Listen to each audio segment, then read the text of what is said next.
जैसा कि अपन ने पिछले वीडियो में खरपतवार संबंधित बातें पढ़ी थी, खरपतवार का गुणन विस्तार। अब अपन पढ़ने वाले हैं प्रिंसिपल्स ऑफ वीड कंट्रोल, खरपतवार नियंत्रण के सिद्धांत। खरपतवार नियंत्रण के सिद्धांतों को मुख्यतः दो भागों में बांटा गया है। कौन कौन से भाग? एक तो खरपतवार निरोधी उपाय,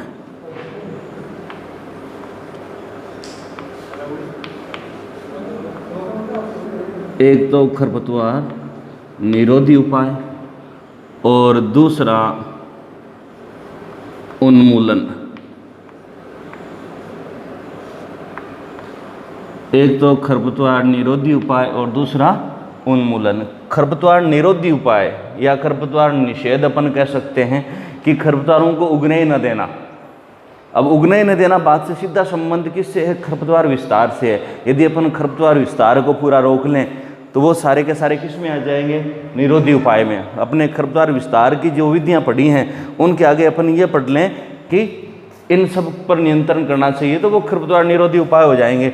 जैसा खरपतवार निरोधी उपाय में अपन ये कह सकते हैं कि शुद्ध बीज का उपयोग करना,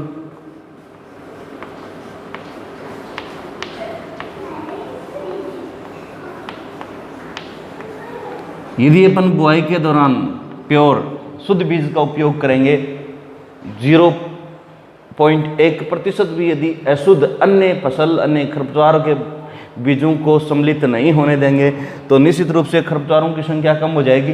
तो निरोधी उपाय है उगने न देना। दूसरा अपन ये कह सकते हैं कि कृषि यंत्रों की सफाई,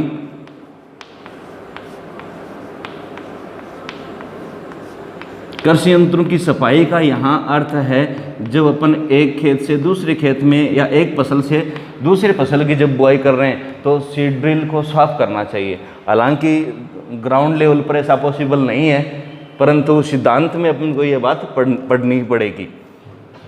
नंबर 3 की यदि बात की जाए तो सड़ी खाद का उपयोग। यदि अपन या तो पशुओं को चारा जो दाना है वो उबाल करके दें, यदि अपन ऐसा संभव नहीं है तो उस डंग को अच्छी तरह सड़ा करके 3 साढ़े 3 महीने के बाद उस खाद का उपयोग करने, अन्यथा बीज अंदर आ जाएंगे अपचित भोजन के और खरपतवार फैलने प्रारंभ हो जाएंगे। नंबर 4 पर यदि बात की जाए तो बीज बनने से पहले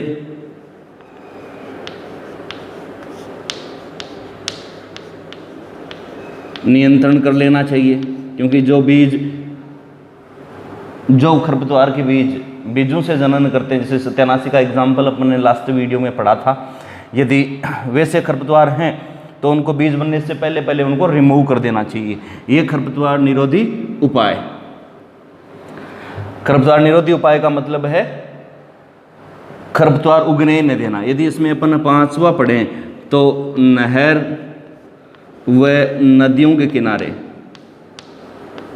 हमेशा साफ करें, खरपतवार को रिमूव करते रहें, सड़क के किनारों को साफ करते रहें। यहाँ तक कि नए क्षेत्रों में खरपतवारों को फैलने से बचाने के लिए सड़क के किनारे, राष्ट्रीय राजमार्ग के किनारे जो भी खरपतवार उगे हुए हैं उनको रिमूव करते रहना चाहिए, हटाते रहना चाहिए। उसके बाद खरपतवार उन्मूलन। अब खरपतवार उन्मूलन की यदि बात की जाए तो उन्मूलन का मतलब होता है वीड एरेडिकेशन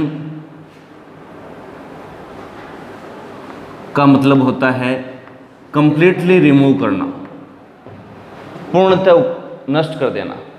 अब पूर्णतः नष्ट कर देने के लिए अपन ये कह सकते हैं कि 2 विधियां हैं। एक तो जल भरकर या जल प्लावन इसको कहा जाता है। जल प्लावन का मतलब है यदि अपन खेत के अंदर पूरे खेत को 4-4, 5-5 सेंटीमीटर 10 दिन तक पानी भर के छोड़ दें तो खरपतवार के पौधों की संख्या नष्ट हो जाती है, पूर्णतः खत्म हो जाते हैं। अब ये जहाँ फसल की बुआई हुई यानी कल्टिवेटेड एरिया में तो पॉसिबल है नहीं, अनकल्टिवेटेड एरिया में ही पॉसिबल है। तो अपन ये कह सकते हैं कि ये विधि आकर्षित क्षेत्रों में अपनाई जाती है। आकर्षित क्षेत्रों में कैसे? जैसे मान लीजिए कि यह खेत है, खरपतवार के पौधे इसको अपन डीप से समझें तो खरपतवार के पौधे पूरे खेत के अंदर उगे हुए हैं। यदि इसको अपन यहाँ तक जल से भरते हैं तो अब यहाँ क्या फर्क पड़ेगा, तो यहाँ सिद्धांत जाएगा वाटर लॉगिंग प्रॉब्लम का। वाटर लॉगिंग प्रॉब्लम क्या है, जो रूट जोन है, एक अच्छी मृदा की विशेषता क्या होती है, इसके अंदर जल व वायु का अनुपात 25:25 होता है। एक अच्छी मृदा के अंदर जल व वायु का अनुपात 25:25 होता है। अब यहाँ 20 दिन लगातार पानी भरे रहने पर वायु का अनुपात तो कम हो गया और जल का अनुपात बढ़ गया, और पौधे श्वसन क्रिया के दौरान मृदा के अंदर जो ऑक्सीजन है उसी का उपयोग करते हैं। अब वायु के आयतन से जल का आयतन अधिक होने के कारण ये ऑक्सीजन क्या होगी, निकास हो जाएगा इसका, और मृदा के अंदर ऑक्सीजन की कमी हो जाएगी, तो निश्चित रूप से पौधे श्वसन क्रिया न कर पाने के कारण नष्ट हो जाएंगे। तो जल प्लावन विधि है वो केवल और केवल आकर्षित भूमियों में संभव है। खड़ी फसल के अंदर खरपतवार नियंत्रण के लिए इसका उपयोग नहीं किया जा सकता। दूसरी विधि है आग लगाकर। अब आग लगाकर तो खरपतवार ही क्या, बहुत सारी चीज़ों को नष्ट किया जा सकता है। पूरे खेत में सूखे घास को आग लगा दें, परंतु इसके बारे में जो आपने सुना होगा आजकल या पिछले 2 सालों से दिल्ली में पोल्यूशन की बात चल रही है।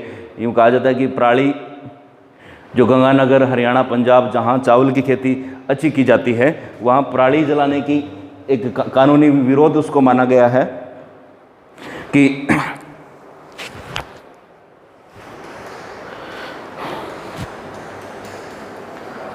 पराली क्या है कि चावल की फसल की कटाई करने के बाद जो फसल अवशेष खेत के अंदर बच जाते हैं उनको जला देते हैं, उसको पराली के नाम से अपन जानते हैं। उसको जलाने से एक तो पोल्यूशन तो बढ़ता ही बढ़ता है, मृदा ताप भी बढ़ता है, जिससे मृदा के अंदर जो माइक्रो ऑर्गेनिज्म, जो बेनिफिशियल ऑर्गेनिज्म होते हैं वो भी नष्ट हो जाते हैं, ख़त्म हो जाते हैं। फिर फर्टिलाइज़र का उपयोग करके उनको बढ़ाया जाता है, जैसे सॉइल फर्टिलिटी, क्रॉप की क्वालिटी सब खत्म होती है। इसलिए इसके ऊपर रोक लगा दी। आग लगाकर केवल आकर्षित क्षेत्रों में खरपतवार नियंत्रण किया जा सकता है। अंतिम अपन बात करें बच्चों, खरपतवार नियंत्रण, वीड कंट्रोल। तो खरपतवार नियंत्रण का मतलब होता है खरपतवारों की संख्या को, देखो यहाँ निरोधी उपाय थे, निरोधी उपाय मतलब खरपतवार निषेध यानी प्रिवेंशन, यानी खरपतवारों को खेत के अंदर उगने ही न देना, खरपतवार निषेध कहलाता है। खरपतवार उन्मूलन का मतलब क्या था कि खरपतवारों को पूर्णतः नष्ट कर देना, खरपतवार उन्मूलन कहलाता है। इसकी 2 विधियां हैं, वाटर लॉगिंग जल प्लावन विधि और बाई फायर आग लगा करके। अब वीड कंट्रोल, वीड कंट्रोल या खरपतवार नियंत्रण का मतलब है कि खेत के अंदर खरपतवारों की संख्या को इतना कम कर दें, इतना कम कर दें कि फसल उत्पादकता पर कोई प्रभाव न पड़े। इस विधि को अपन खरपतवार नियंत्रण के नाम से जानते हैं। खरपतवार नियंत्रण की 3 विधियां हैं। कौन कौन सी विधियां हैं? सबसे पहले अपन पढ़ेंगे भौतिक विधि या यांत्रिक विधि, मैकेनिकल या फिजिकल मेथड। यांत्रिक विधि या भौतिक विधि। भौतिक विधि के अंदर अलग अलग मेथड का उपयोग करके खरपतवार नियंत्रण कम किया जा सकता है। जैसे अपन चर्चा करें कि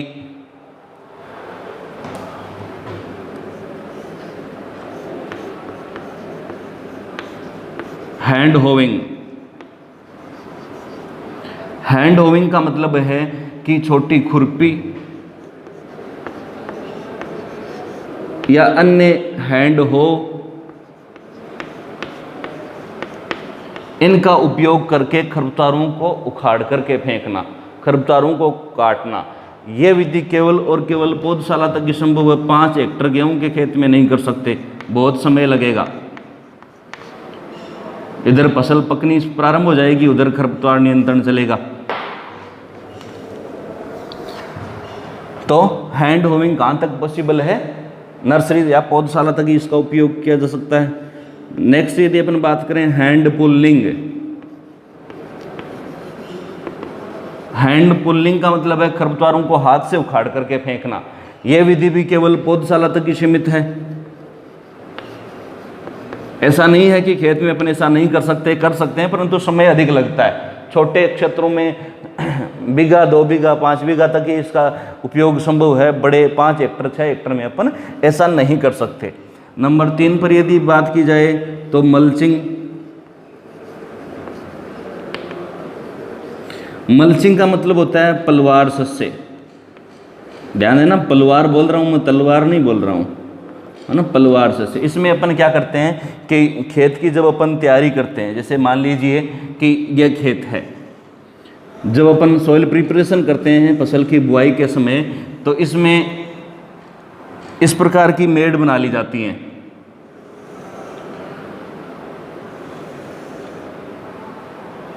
और मेड़ बनाने के पश्चात पहले तो क्या करते थे, केले के पत्ते, घास फूस, इनका उपयोग कर देते थे इनके ऊपर बिछाने के लिए। आजकल यहाँ प्लास्टिक का उपयोग किया जाता है, पूरे मेड़ के ऊपर प्लास्टिक बिछा दी। सिंचाई के लिए ड्रिप इरिगेशन का उपयोग किया जाएगा। हालांकि यह विधि सभी फसलों में संभव नहीं है, परंतु टमाटर, मिर्च, पपीता, इनकी यदि अपन खेती करें तो यह विधि बहुत कारगर सिद्ध हुई है। इसमें 2 फायदे हैं, एक तो जल की बचत होती है, एक खरपतवार नियंत्रण होता है। इसके साथ साथ जल अपर्दन और वायु द्वारा अपर्दन भी कम होता है। अंदर पाइप डाल दी जाती है ड्रिप इरिगेशन के लिए। अब इसके ऊपर छेद करके उसके अंदर पौध लगा दी जाती है।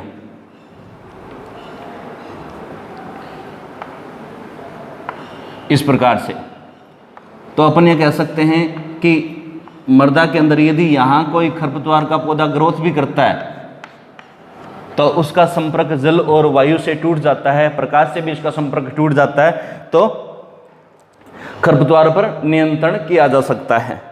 नंबर 4 पर यदि अपन बात करें तो चेनिंग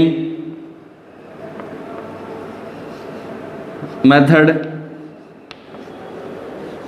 इस मेथड का उपयोग अधिकतर नहरों में किया जाता है। नहर के अंदर जो खरपतवार उगते हैं, नहर के किनारे पर जो खरपतवार उगते हैं, तो उनको चैन के द्वारा, कंटीले तारों की चैन से उनको ट्रैक्टर के पीछे बांध करके खींच करके जला देते हैं।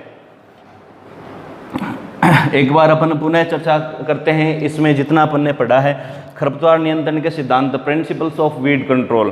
प्रिंसिपल्स ऑफ वीड कंट्रोल में वीड प्रिवेंशन और उन्मूलन। प्रिवेंशन का मतलब है नंबर ऑफ वीड कम करना, या अपन ये कह सकते हैं कि उगने से पहले इनको रोकना, उगने ही न देना। और उगने ही न देने के 2 निम्न उपाय हैं। क्या क्या हैं? Use pure seed. यदि अपन प्योर सीड का यूज करते हैं या ऐसे बीज का उपयोग करते हैं जिसकी फिजिकली प्योरिटी 100% है या अशुद्धता 0.1 से कम है, तो नए खरपतवार के पौधों की उगने की संभावना नहीं होती। कृषि यंत्रों की यदि अपन सफाई करें, एक फसल की बुआई के बाद जब अपन दूसरी किस्म की बुआई कर रहे हैं, दूसरी फसल की बुआई कर रहे हैं, तो उस फसल के बीज उस फसल के अंदर न जाएं, इसलिए सीड ड्रिल की सफाई करनी चाहिए। या एक खेत से दूसरे खेत में जब सीड ड्रिल जाए तो उसको क्लीन करके सोविंग करनी चाहिए। सड़ी हुई खाद का उपयोग यदि अपन करेंगे तो यदि अपन पशुओं को, इससे पूरा जो श्रृंखला बनती है वो क्या बनती है, यदि अपन पशुओं को दाना मिश्रण खिलाएं और यदि वो कच्चा खिला दें तो कुछ दाने हैं वो अपचित रह जाते हैं जिनका डाइजेशन नहीं हो पाता, और डाइजेशन नहीं हो पाया तो वो डंग के जरिए बाहर निकल आते हैं। और जब उसी डंग का यूज़ अपन कर लेते हैं खाद के लिए तो निश्चित रूप से खेत के अंदर दीमक का तो प्रकोप होता ही होता है, इसके साथ साथ खरपतवार भी बढ़ जाते हैं। इसलिए हमेशा सड़ी हुई खाद का उपयोग खेत में करना चाहिए। उसके बाद बीज बनने से पहले इनके ऊपर नियंत्रण कर देना चाहिए। जैसा अपन ने पहले पढ़ा था कि कुछ खरपतवार ऐसे होते हैं जिनके ऊपर बीजों की संख्या लाखों में होती है। जैसे जंगली चौलाई की अपन ने बात करी थी, एक पौधे पर बीजों की संख्या 1,96,000 होती है। यदि इस प्रकार के 10-15 पौधे पूर्णतः तैयार होकर के खेत में बीज रह गए तो हो गया काम। उसके बाद नहर व नदियों के किनारों को साफ करना, इसके साथ साथ नए क्षेत्रों में खरपतवारों को फैलने से रोकने के लिए जो सड़क के किनारे जो घास उगता है उन सबको रिमूव करना चाहिए। उसके बाद वीड एरेडिकेशन या उन्मूलन। उन्मूलन का मतलब होता है कि खरपतवार को पूर्णतः खत्म कर देना, जैसे जल प्लावन और आग लगाकर। जल प्लावन विधि और आग लगाकर विधि दोनों का ही आकर्षित क्षेत्रों में उपयोग होता है। अनकल्टिवेटेड एरिया में इन मेथड का यूज होता है। जैसा अपन ने पढ़ा था कि जल भरने से मृदा के अंदर वायु का अनुपात कम हो जाता है और पौधे श्वसन क्रिया नहीं कर पाते और नष्ट हो जाते हैं। यही कारण है कि यदि अपन फसल के पौधों को भी ज़्यादा पानी दे दें या आवश्यकता से ज़्यादा वर्षा हो जाए, वाटर लॉगिंग प्रॉब्लम हो जाए, तो प्लांट्स है वो डैमेज होने लगते हैं, क्रॉप प्रोडक्टिविटी कम हो जाती है। फिर है आग लगा करके, इसका उपयोग भी आकर्षित क्षेत्रों में किया जाता है। नेक्स्ट, खरपतवार नियंत्रण की यदि अपन बात करें वीड कंट्रोल की, तो वीड्स की नंबर ऑफ वीड्स को इतना कम कर देना कि क्रॉप प्रोडक्शन में कोई हार्मफुल इफेक्ट ना पड़े या फसल की उत्पादकता में कमी ना आए। जैसे हैंड होविंग यह मेथड केवल नर्सरी या छोटे एरिया तक पॉसिबल है। जैसे हैंड हो या खुरपी का उपयोग करके अपन खरपतवार को उखाड़ करके जला दें। हैंड पुलिंग का मतलब है हाथ से खरपतवारों को उखाड़ करके फेंकना, यह भी पौधशाला या छोटे क्षेत्रों तक सीमित है। मल्चिंग, पलवार का उपयोग, पलवार के बारे में अपन ने पढ़ा कि इसमें वीड कंट्रोल तो होता ही होता है, इसके साथ साथ सोइल इरोजन भी रुकता है और वाटर स्टोरेज भी अच्छा बढ़ता है, वाटर होल्डिंग कैपेसिटी बढ़ती है या पानी की खपत कम होती है। फिर चेनिंग मेथड, इसका उपयोग नहरी क्षेत्रों में मुख्यतः नहर के अंदर खरपतवारों को उखाड़ने में किया जाता है।